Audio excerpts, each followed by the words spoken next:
Hello दादा भावांनो, मित्रमैत्रिणींनो, माझ्या शुभचिंतकांनो, प्रियजनांनो, खूप इंटरेस्टिंग एक मुद्दा घेऊन आले आहे मी तुमच्या समोर.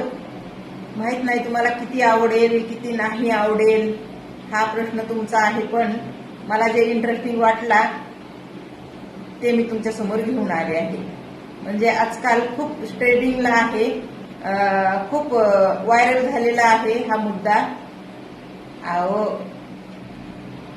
वयस्कर वयामध्ये म्हणजे वय झालेले वृद्ध जे आहेत ना, जोडीदार नसणारे, सिंगल,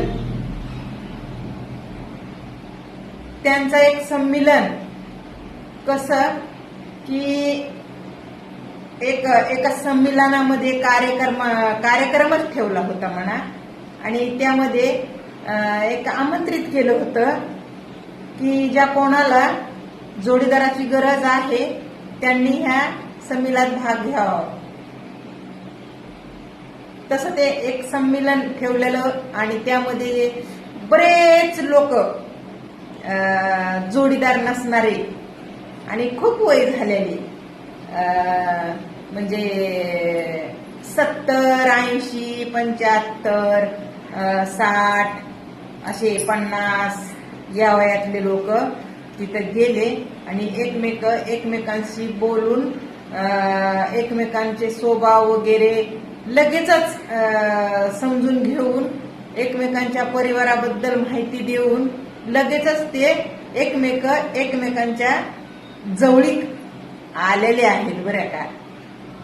तर आता आपल्या न्यू पिढीमध्ये काही असे पण लोक असतात बरं का, की आता ह्या म्हातारपणाला ह्यांना काय करायचं आहे जोडीदार. आता ह्यांचं तर उठणार बी नाही, उठलं तर ह्यांना टाका येणार बी नाही, उभा राहून म्हणा, बसून म्हणा, कसं बी म्हणा. पण तिथं समजणाराला नक्कीच हे समजत असेल बरं का, की वय किती बी होऊ द्या, माणसाला माणसाची गरज आहे का नाही. तर दुःख हाय, सुख हाय, जीवाभावाला बोलाय चालायला, एक आपल्या मनातल्या गोष्टी व्यक्त व्हायला, समजून घ्यायला पाहिजे का नाही. आणि त्याच कारणाने ते एक संमेलन ठेवलं आणि त्यामध्ये बऱ्याच जोड्या बनून गेल्या, अगदी वयाच्या शेवटच्या टप्प्यावर. आता मुलं काय म्हणते ना, सुना काय म्हणते ना, नातवंड काय म्हणते ना. अरे पण तेच मुलं त्यांना सांभाळत नाहीत ना.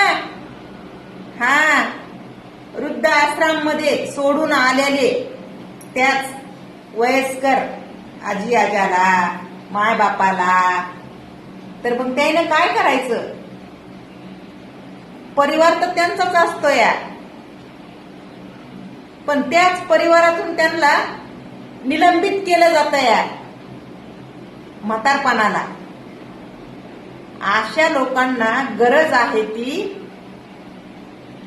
माणसाचीच गरज आहे ना, आपलं म्हणून त्याच्या जवळ जायचं, आपलं म्हणून त्याला जवळ करायचं, आपलं म्हणून त्याला समजून आपण घ्यायचं, आपल्याला पण त्याने समजून घेण्यासाठीच आपण त्याच्या जवळ जायचंय आणि जवळ करायचंय. तर बघा, खूप गाजलेला आहे हा मुद्दा सोशल मीडियावर, तुम्हालाही माहित असेल. आणि अडचणी माणसाचा ना, जोपर्यंत जीव आहे तोपर्यंत अडचणी येतात बरं का आयुष्यामध्ये. हा, आता हे बाकीचं सुख भोगण्यासाठी तर अजिबात नाही. म्हणजे हे त्या भावना, शरीर सुखाच्या भावना, ह्याच्यासाठी नाही. एक मानसिक सुख पण लागतं माणसाला. हा, मानसिक सुख मिळवण्यासाठी अहो एकटे पडलेले असते तर असे बरेच कितीतरी लोक असते ना घराघरागणीस आयुष्य एकटं जगणारे. त्याच्यामध्ये तरुण बी येते तर असं नाही की म्हातारेच. जोडीदार गेला आणि एक जण पाठी राहिला, त्याच्याच परिवारात त्याला कुणी आता विचारीना. हे गोष्ट वयस्कर लोकांसोबत तर घडतीये, पण ना ही गोष्ट तरुणांसोबत सुद्धा घडताना दिसायली. ज्यांचे लग्न व्हायला त्यांच्यासोबत व हा ते पूर्ण परिवारासंग जरी बी असले आणि पूर्ण परिवाराचा भार त्यांच्या डोक्यावर जरी बी असला, खांद्यावर, तरी बी ते आतून एकटेच आहेत. मत तुम्ही लक्षात घ्या गोष्ट, मला काय म्हणायचंय ती. त्यांच्या अंतकरण मोकळं छकास ते त्या परिवारामध्ये कुठेच करू शकत नाहीत. करू शकतात का? त्यांना सुद्धा गरज आहे ती समजून घेणाराची. मैत्रीण असू द्या, मित्र असू द्या, गर्लफ्रेंड असू द्या, बॉयफ्रेंड असू द्या, जोडीदार असू द्या,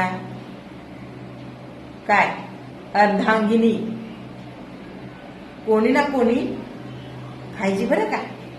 हा, समजून घ्यायला. मी म्हातारी आहे चालेल का कुणाला?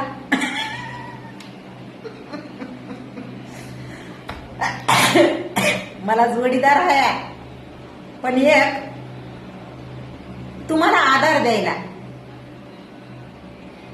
अरे बाबा, बहीण म्हणून, मावशी म्हणून, आत्या म्हणून, मामी म्हणून, काकी म्हणून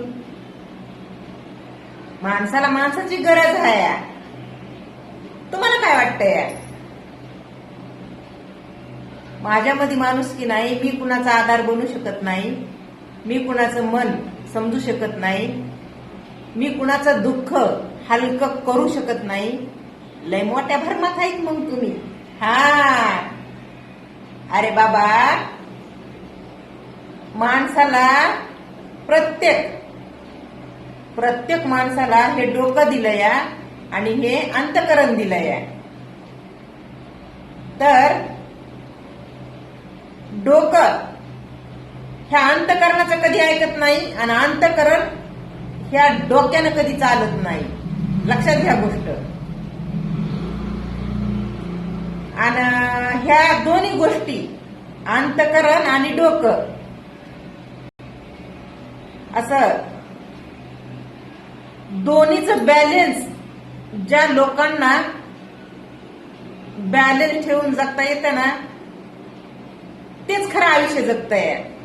आणि जे असं गोंधळून जातात ना, अंतकरण काय म्हणतं आणि डोक्यात काय येतं, तर कधी त्याला बी बघा, अंतकरण जे आहे ना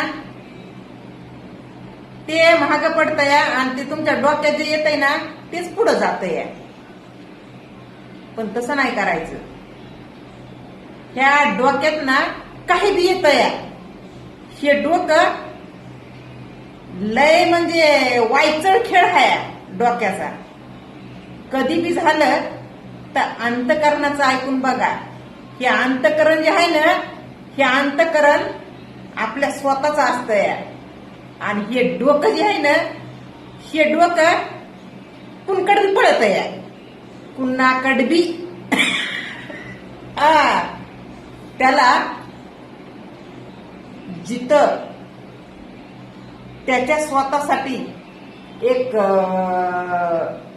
प्राऊड वाटतं ना, तिकडेच पळत आहे डोकं.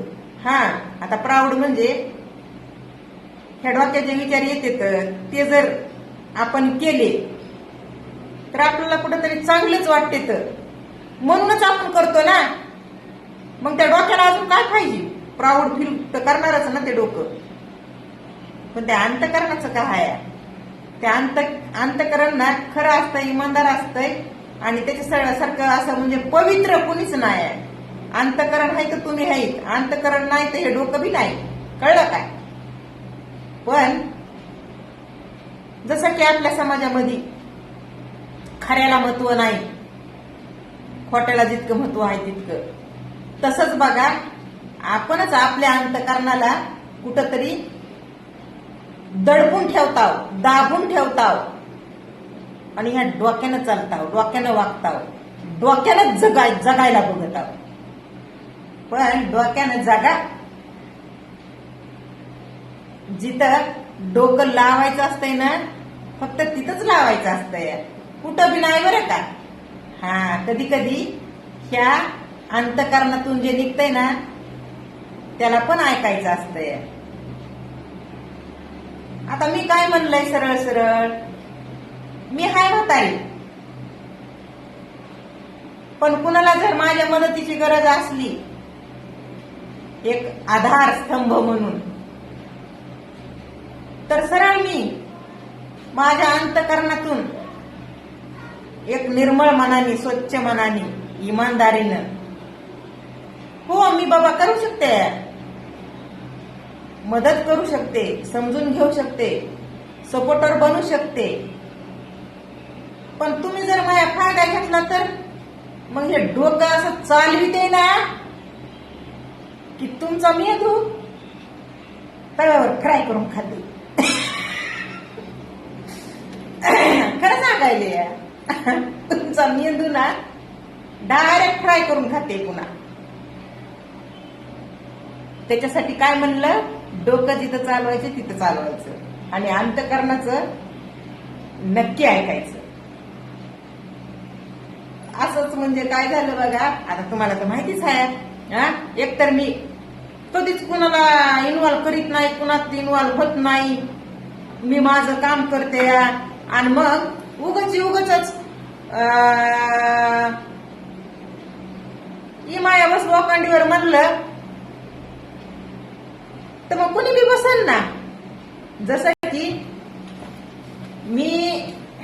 मी कुणावर मुद्दे घेऊन येत नाही, मी कुणाला वाईट वक्त बोलत नाही, मी कुणाच्या माया बहिणीला असं गृहीत धरून कधी व्हिडिओ काढत नाही. मग मी बी कुणाची तरी बायको हाय, कुणाची तरी बहीण हाय, कुणाची तरी लेक हाय, कुणाची तरी माय हाय. मग मला वाईट वक्त का बोलणाऱ्यानं बोलावा आणि मग मी ते का ऐकून घ्यावा त्याचं. मी तर अंतकरणातून खऱ्यानं चालणारी बाई आहे, आयुष्य जगणारी इमानदारीनं. मग देवानं मला डोकं दिलंय एवढा विचार कराय की मी तर त्याचं काय वाटोळ केलं नाही आणि मग हे एवढ्या नीच प्रवृत्तीचं हाय हे माझ्यापाशी कशाला दाखवायलाय. एवढं मला अपशब्द न शोभणारे बोलतोय कमेंट करून, कमेंट मध्ये ती बाई असू द्या गडी असू द्या, पात्रता नसणारे लोक अशा बोलून जाते तरी बी आपण चांगुल पण कवर का दाखवायचं या. आपण अंतकरणाचं ऐकत आहोत म्हणून नग आपल्याला बी डोकं दिलंय ना.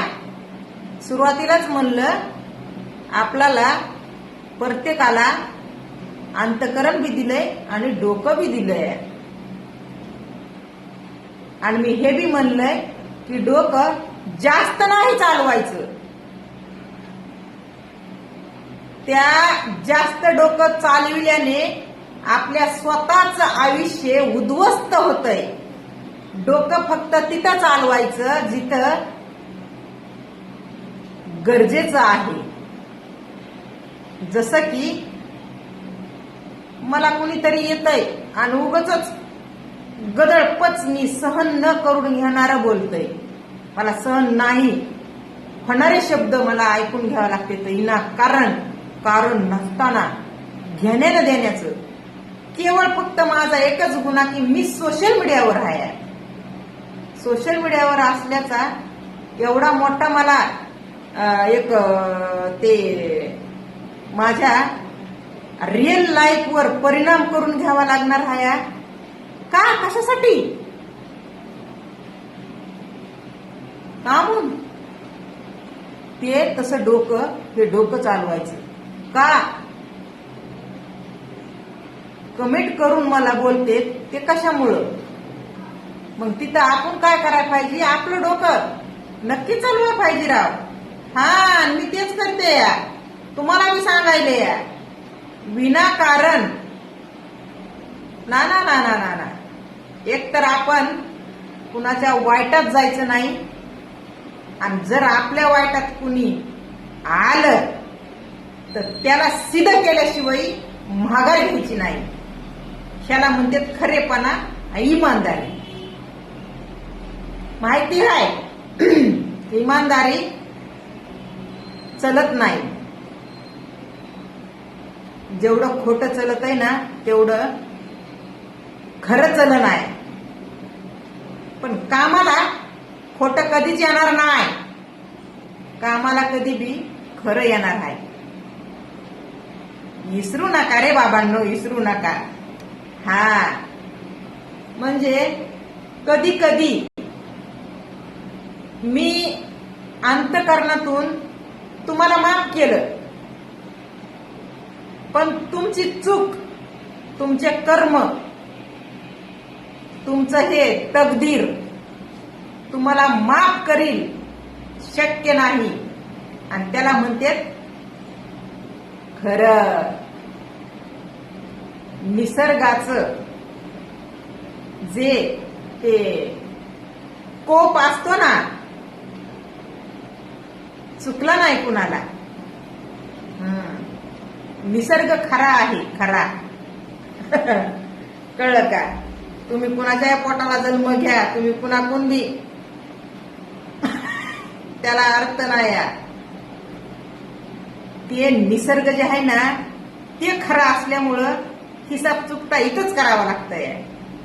म्हणलं ना, तुम्ही जे काय करता ना ते सगळं इथं सोडून तुम्हाला आलं तसं निघून जायचंय. हेच तुमच्या भाड्याच्या घरात राहणार आहे नो. का रईसरत आहो तुम्ही? आणि माझं करिता मिचलय शाना, मिचलय शानी.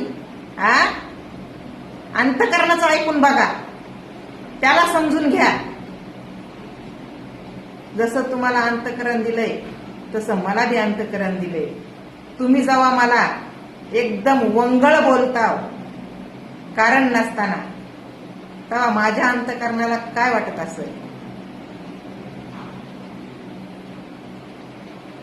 कळलं का? मी डिस्टर्ब होते, मग अशी बोलते. मुद्दा माझा वेगळा होता आणि माझं डोकं, म्हणलं ना, डोकं कुणकड बी जातंय. त्या डोक्याच्या मनावर जर चाललं तर. पण प्रत्येकासंग असं होतंय. माणूस ना जे डोक्यात येतंय ते अगोदर करतंय आणि पुन्हा पस्तावी पडतंय. कराय का नाही हे बी. अशा बऱ्याच गोष्टी आहेत. म्हणजे बघा, आता मी समोरच्याला चांगलं मानलं, माझं डोकं तसं त्याच्याकडे वळलं म्हणून मला चांगलं दिसलं.